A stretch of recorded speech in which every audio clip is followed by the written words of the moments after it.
Kalau bapak ibu itu didekati itu mendengarkan aktif, tapi sudah mendengarkan.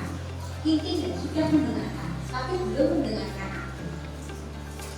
Kalau mendengarkan aktif berarti nanti akan ada pertanyaan yang membuat teman ini apa yang harus kita lakukan, yang akan kita sampaikan kebutuhan dan segala macam.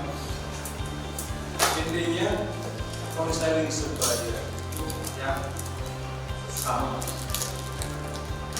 Cerita iya biasanya ini apa kalau sih supaya saya pribadi juga dari komunikasi mungkin lebih menekankan lagi bagaimana pentingnya Bapak Ibu. Kalau tadi Bu Adi sudah sedikit menjelaskan berbagai metode mendekati mitra rekan Bapak Ibu yang secara sosial bermasyarakat. Perkenalan Bapak Ibu, saya tugas di sini salah satu dari tim pengusul yang kita bersama DSM sudah melakukan kerjasama penelitian pengkajian beberapa kegiatan. Dan ini saya ingin mengharap Bapak Ibu yang hadir, terima kasih atas waktunya hari ini. Yang akan saya sampaikan adalah sedikit terkait dengan bagaimana potensi model sosial yang terkait dengan yang ada di disabilitas ini. Kalau kita lihat di sini konsep dari model sosial itu sendiri adalah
sambutan dari KLPWM Universitas Pancasakti Tegal yang akan disampaikan oleh Bapak Taufik Hidayat MM. Waktu dan tempat kami persilahkan. Tapi apapun, mereka adalah saudara kita yang mesti kita perhatikan dan kita syukuri keberadaannya, serta kalau kita bisa membantu ya kita bantu, kalau tidak minimal kita mencoba untuk mensetarakan kedudukannya dengan kita. Karena salah satu fisik kita itu tidak akan pernah dilihat oleh yang mencipta kita. Jadi kegantengan kita, kecantikan kita atau kesempurnaan kita dalam hal ini memiliki segala alat kelengkapan yang melekat pada kita, itu tidak akan kita yang memang betul. Sehingga waktu kemarin Kota Tegal mengajukan menjadi salah satu.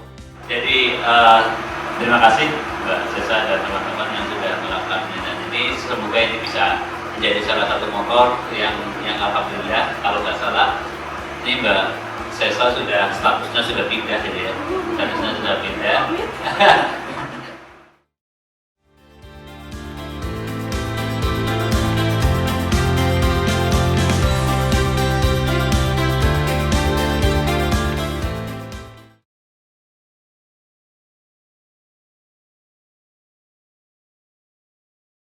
Selanjutnya, presentasi hasil penelitian tahun pertama BIMA dengan judul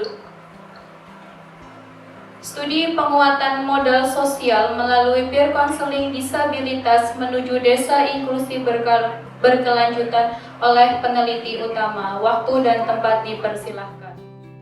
Berkaitan dengan khususnya beasiswa pendidikan, bahwa di Indonesia khususnya di pemerintah itu memberikan bantuan beasiswa pendidikan kepada keluarga ataupun masyarakat yang difabel.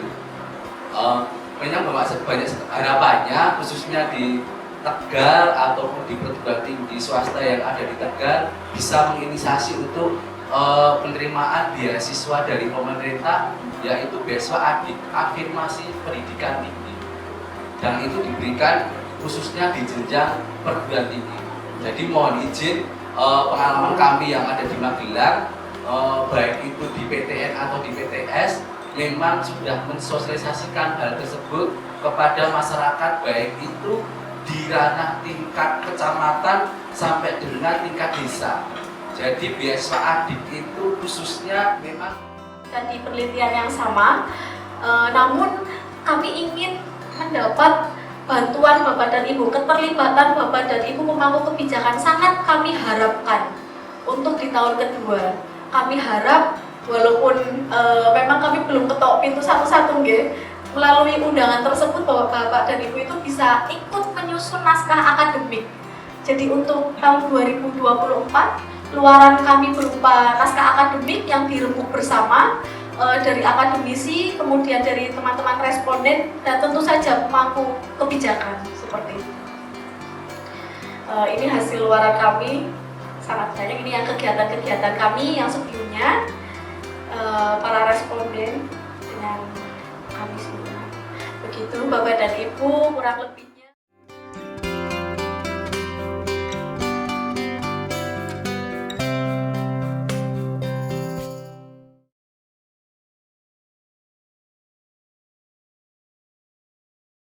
Inklusi, tujuan mengeksplor ketakutan atau kekhawatiran, kecemasan terhadap desa inklusi, mengaktifkan peer counseling agar difabel menerima keberadaan desa inklusi.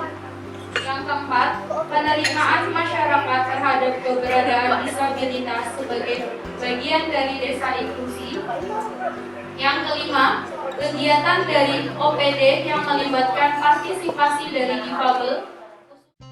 Ada beberapa responden yang dianggap tidak baik oleh sekitarnya, ada yang diterima ataupun ada juga yang tidak diterima. Untuk riset ini untuk umurnya dari umur 17 tahun ke atas hingga 40-an. Seperti itu Bapak Ibu. Jadi untuk responden itu berbagai macam disabilitasnya. Ada disabilitas daksa, ada disabilitas mental, ataupun disabilitas lainnya seperti tentang disabilitas mengenai tentang setelah kecelakaan. Terus ada juga disabilitas yang memang bawaan dari lahir dan gangguan mental. Seperti itu untuk yang penerimaan diri disabilitas. Monggo.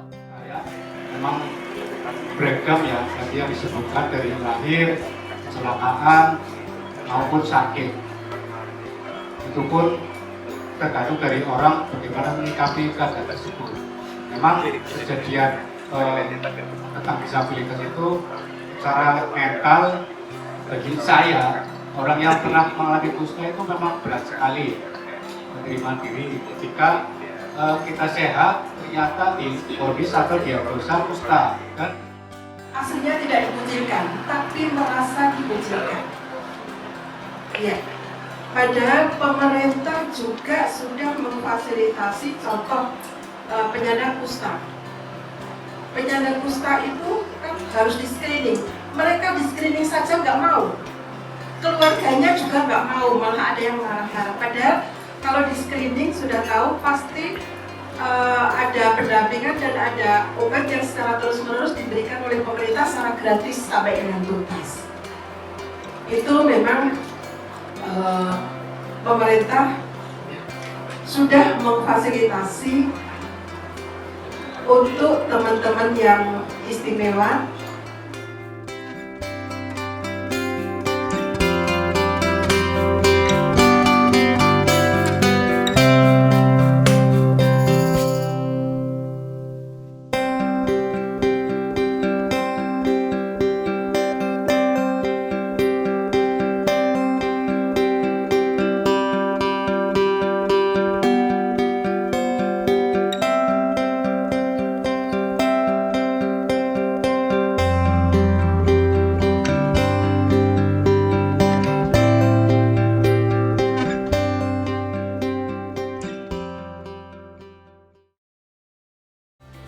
Banyak ingin pula yang ingin diselesaikan gitu kan. Beberapa saran, beberapa masukan dari hasil FGD yang saya catatkan adalah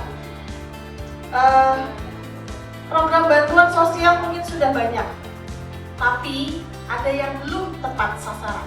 Poin pertama itu, kalau belum tepat sasaran tentunya kan banyak hal yang perlu dirunut ke depan, ke atas, atau mungkin dari bawah sendiri. Nah, nanti mungkin itu bisa didiskusikan bareng-bareng lagi. Kedua, ketika sudah ada program sosial, sudah banyak juga pelatihan. Tadi ini juga sudah memberikan banyak contoh yang sudah diberikan dari dinas sosial. Mungkin baik kota maupun kabupaten juga banyak yang dilakukan.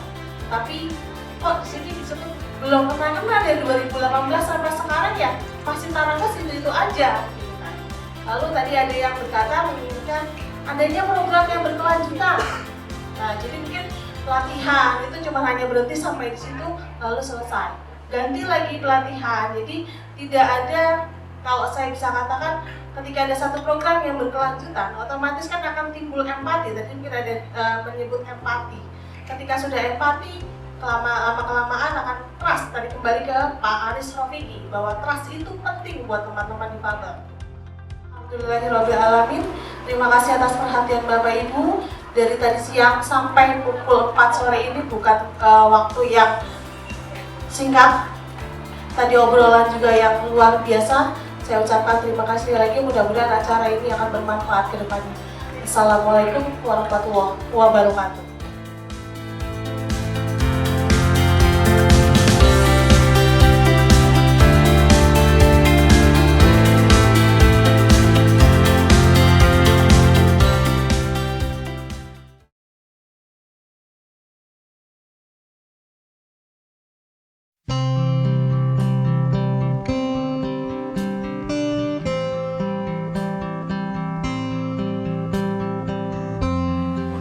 Pesannya semoga penelitian ini bisa berlanjut agar hal-hal yang ada atau yang dialami orang-orang difabel itu kayak permasalahan seperti akses, sarana, prasarana, pendidikan untuk difabel itu bisa terwujud dan adanya kesetaraan untuk mengaksesnya seperti sekolah inklusi, seperti bantuan permodalan untuk mengembangkan usaha, seperti pendidikan yang dapat diakses untuk semua masyarakat, terutama itu khusus untuk difabel.